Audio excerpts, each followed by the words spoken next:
Bem, hoje a gente vai fazer uma coisa um pouco diferente. Vamos mergulhar de cabeça numa canção, sabe?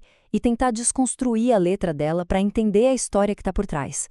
Uma história de perda, de dor, mas que no fim talvez tenha um pingo de esperança. Bora lá começar essa análise? Olha só essa frase. Ela já chega com tudo, né? Define o tom logo de cara. Aqui não é só sobre sentir falta, não. É sobre ser assombrado, sabe?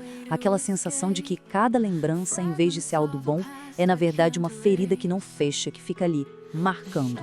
Então, o primeiro ponto que a gente vai explorar é exatamente isso. Como a letra descreve uma mente que está presa no passado. É como um estado de paralisia emocional, sabe? Onde o presente simplesmente não consegue se livrar da sombra do que já aconteceu. E o que eu acho incrível aqui é como a letra usa os sentidos para descrever isso. Fala de uma fragrância do passado. Isso transforma a memória em algo quase físico, que a gente consegue sentir, sabe? É algo do qual não dá para escapar. E a imagem das sombras que dançam, nossa, é a descrição perfeita de um tormento que não para, de uma verdadeira prisão dentro da própria cabeça. Ok, saindo dessa prisão da memória, a música leva-nos para outro estágio do luto, que é sentir o peso esmagador do agora, do presente. A ausência da pessoa não é só um buraco, um vazio. Ela torna-se um fardo real, algo que se pode sentir fisicamente. E esta parte mostra de uma forma genial como a dor de dentro acaba por pintar o mundo de fora. Não é só estar triste, é como se o mundo inteiro ficasse sem cor, sem calor.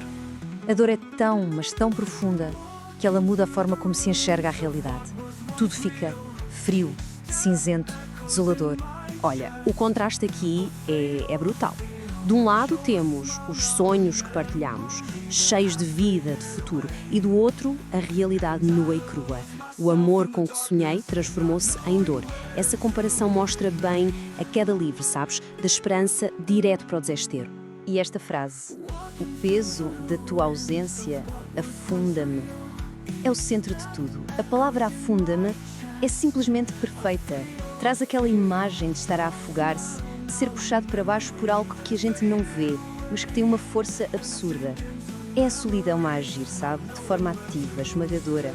Agora a gente entra na parte talvez mais escura da história toda. A dor aqui já não é só sobre a falta do outro. Ela começa a corroer a própria pessoa por dentro. É sobre perder-se, sobre não saber mais quem se é no meio de tanta angústia. A letra até cria um termo para isso, uma expressão muito forte: sensação fatal. Não é uma dor no corpo, é uma dor na alma mesmo. Uma ferida tão funda que parece que não tem cura, que é o fim. Isso mostra o quão grave é o estado emocional que está a ser descrito. E o que a gente vê aqui não é um passo a passo para melhorar, não.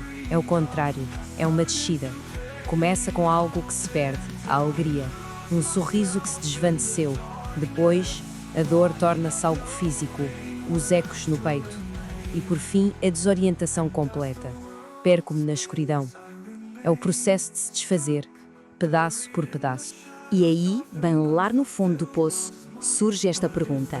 E ela é tudo. É o ponto de viragem. Depois de tanta, mas tanta escuridão, aparece a primeira faísca de dúvida. Aquela busca quase desesperada por uma saída. Vem a pergunta: será que isto vai ser para sempre? É com esta pergunta que a gente entra na parte final da nossa análise.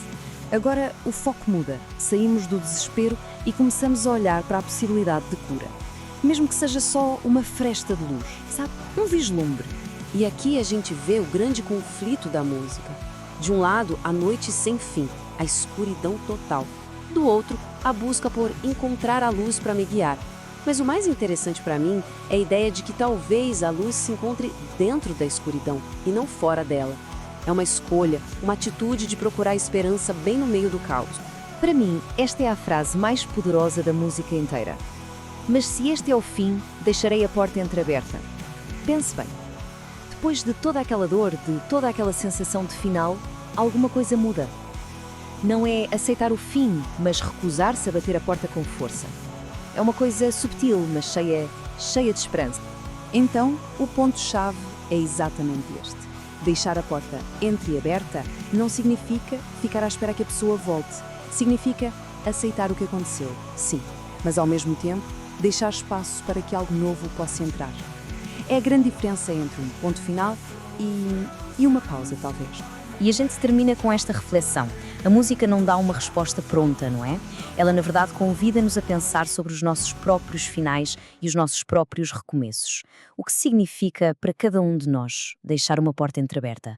Fica aí a pergunta.